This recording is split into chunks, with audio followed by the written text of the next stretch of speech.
یہ مقبولیت کی گھڑی ہو جب درود پڑھتے ہوئے آنکھ چھلک پڑے بغیر تکلف کے، بغیر تکلف آنکھ میں آنسو آئے، سمجھنا کہ توجہ ہو گئی، حاضری ہو گئی، مقبول ہو گیا وہ درود۔ اور یہ بھی یاد رکھیں، امام المتکلمین علامہ نقی علی خان اپنی تفسیر علم نشرہ میں لکھتے ہیں کہ ان کے عشق میں رونا اس سے بڑی کوئی عبادت ہی نہیں ہے۔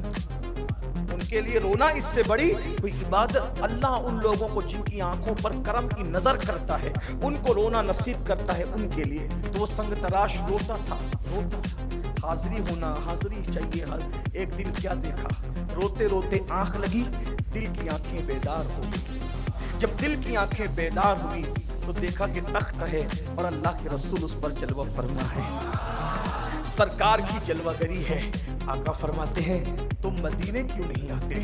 ہائے ہائے، جس پر کرم کرتے ہیں خود ہی دعوت دیتے ہیں، خود ہی بلاتے ہیں۔ کون کہتا ہے مالدار جاتے ہیں، کون کہتا ہے صاحب ثروت جاتے؟ غلط ہے، مالدار نہیں جاتے۔ حقیقت یہ ہے وہ جس کو بلاتے ہیں وہ جایا کرتا ہے۔ یہ بڑے کرم کے ہیں فیصلے، یہ بڑے نصیب کی بات ہے۔ جسے چاہا در پہ بلا لیا، جسے چاہا اپنا بنا لیا، یہ بڑے کرم کے ہیں فیصلے، یہ بڑے نصیب کی بات ہے۔ اس غریب کو، سنگ تراش کو، جس کے گھر میں کھانا بھی نہ تھا، فرماتے ہیں تم مدینے کیوں نہیں آتے؟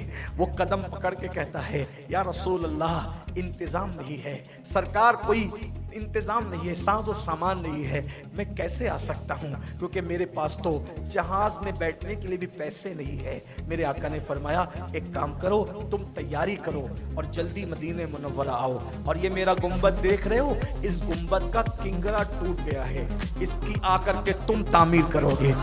بڑے بڑے لوگ دنیا میں، بڑے بڑے لوگ موجود تھے، بڑے بڑے مالدار، بڑے بڑے ہنرمند، لیکن نگاہ ٹکی تو کس پر؟ ایک سنگ تراش عاشق پر، ایک درود پڑھنے والے عاشق پر۔ اور سرکار نے فرمایا اس کنگرے کو آ کر تم تعمیر کرو گے۔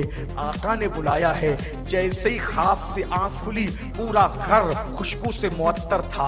اللہ اکبر، رونا بھی آ رہا تھا اور دل مچل بھی رہا تھا۔ آیا ہے بلاوا مجھے دربار نبی سے، سرکار نے بلایا ہے۔ اللہ اکبر، کبھی اپنی غربت کو دیکھتے پریشان ہو جاتے، کیسے جاؤں؟ پھر دل کہتا ارے نادان، آقا نے بلایا ہے، چل نکل تو صحیح، آؤ دیکھا نہ تاؤ دیکھا۔ جھولا اٹھایا، اٹھا کے کندھے پہ ڈالا اور بندرگاہ کی طرف چل پڑا وہ عاشق، سنگ تراش عاشق۔ جب بندرگاہ کی طرف گیا تو ایک عجیب منظر تھا۔ جہاز میں سارے لوگ بیٹھ چکے تھے جو مدینہ منورہ کے لیے عازم مدینہ طیبہ تھے، جو اللہ اکبر جو جانے والے تھے سب بیٹھ گئے، لیکن ملاح نہ خدا کوشش کر رہا ہے، جہاز آگے ہی نہیں بڑھتا، وہ پانی والا جہاز آگے ہی نہیں بڑھتا۔ ملاح کو لوگ کہتے ہیں کوئی مسٹیک تو نہیں ہوئی، کوئی پرابلم تو نہیں ہوا؟ وہ کہتا نہیں، سب معاملہ اوکے ہے، لیکن یہ حالات کبھی نہیں بنتے۔ جب یہ حالات بنتے ہیں زائرین کے بیٹھنے کے بعد تو کوئی خاص واقعہ ہوتا ہے تبھی بنتے ہیں۔ پھر اس کے بعد اس نے نظر دوڑائی تو دیکھا ایک دیوانہ کندھے پر جھولا لٹکا کر مستانہ چال چلتے ہوئے آ رہا ہے۔ اس ملاح نے اس کو دیکھا، چہرے پہ جو نورانیت تھی، آنکھوں میں جو چمک تھی، اس کو دیکھ کر ملاح پہچان گیا اور پوچھا کہاں کا ارادہ ہے؟ کہا مدینے جانا ہے بابا۔ کہا کوئی انتظام کا؟ کچھ نہیں، حضور نے بلایا ہے، بس نکل پڑے ہیں۔ کہا آؤ جہاز میں بیٹھ جاؤ، اور پھر مفت میں جہاز میں بٹھا لیا گیا۔ عاشق جیسے ہی جہاز میں قدم رکھتا ہے تھوڑی سی حرکت پر جہاز چلنے لگتا ہے۔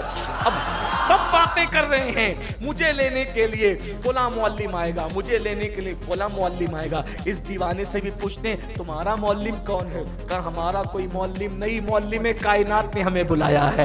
ہمارا کوئی معلم نہیں، ہمیں معلم کائنات نے بلایا۔ لوگ کہتے لو بھائی ابھی یہ مفت میں بیٹھ تو گئے ہیں، لیکن 12 لوگ متاثر بھی تھے۔ بالآخر یہ ہوا جیسے ہی جہاز جدہ کے ساحل پہ لگا سب کے معلم آئے لے گئے، لیکن کیا دیکھا مدینے کا گورنر وہاں پر کھڑا ہے اور ہر آنے والے سے پوچھتا ہے تمہارا نام فلاں ہے، تمہارا نام فلاں ہے، تمہارا نام فلاں ہے۔ سب چلے گئے معلموں کے ساتھ۔ جب یہ جھولا لٹکا کر پیٹھ پر نکلے آپ کا نام فلاں ہے؟ جی آپ کو کیسے معلوم کہ مجھ غریب کا نام فلاں ہے؟ میں سنگ تراش ہوں، ہندوستان سے آنے والا۔ کہا حضور خواب میں تشریف لائے، آقا خواب میں آئے تھے اور فرمایا تھا او مدینے کے گورنر اگر تو میری خدمت کرنا چاہتا ہے تو ہندوستان سے وہ سنگ تراش میرا عاشق آ رہا ہے، جا اس کی خدمت کر گویا کہ تو نے میری خدمت کر لی، جا اس کو راضی کر گویا تو نے مجھے راضی کر لیا۔ میں مدینہ منورہ سے آپ کو لینے آیا ہوں حضور کے حکم پر۔ آنکھوں میں آنسو آ گئے، کیا عزت افزائی کرتے ہیں میرے آقا، درود پڑھنے والوں کو کیا مقام ملتا ہے۔ بہرحال لے کر کے گیا اور جیسے ہی گھر پہنچے کیا کھائیں گے کیا پیئیں گے، کچھ نہیں، غسل کیے، کپڑے پہنے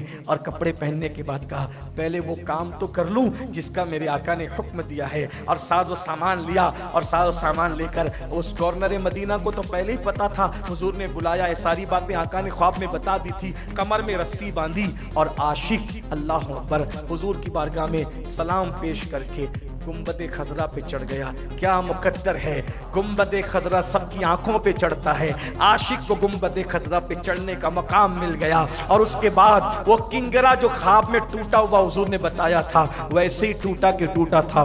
اس نے کنگرا تعمیر کیا، کنگرا تعمیر کرنے کے کر رہے تھے جس کو آقا نے خود دعوت دے کے مدینے بلایا ہے، جب یہ نیچے اترے گا اس کی خوب خدمت کریں گے، آؤ بھگت کریں گے، اس کو راضی کر کے حضور کو خوش کریں گے۔ لیکن جب کنگرا تعمیر ہو گیا تو وہ گنبد خضرا سے لپٹ گیا، اور لپٹنے کے بعد لوگ آواز دیتے رہے ہو کام ہو گیا نیچے تو آ جاؤ، کام ہو گیا نیچے تو آ جاؤ، کام ہو گیا نیچے تو آ جاؤ، وہ کسی کی کہاں سنتا ہے۔ بالآخر مدینے کے گورنر نے ایک خادم کو چڑھایا، جاؤ چڑھ کے نیچے اتار لاؤ۔ جب وہ اوپر چڑھا تو کیا دیکھا، گنبد خضرا پر اس کی گردن ڈھلک چکی تھی اور روح قفس انصری سے پرواز کر چکی تھی۔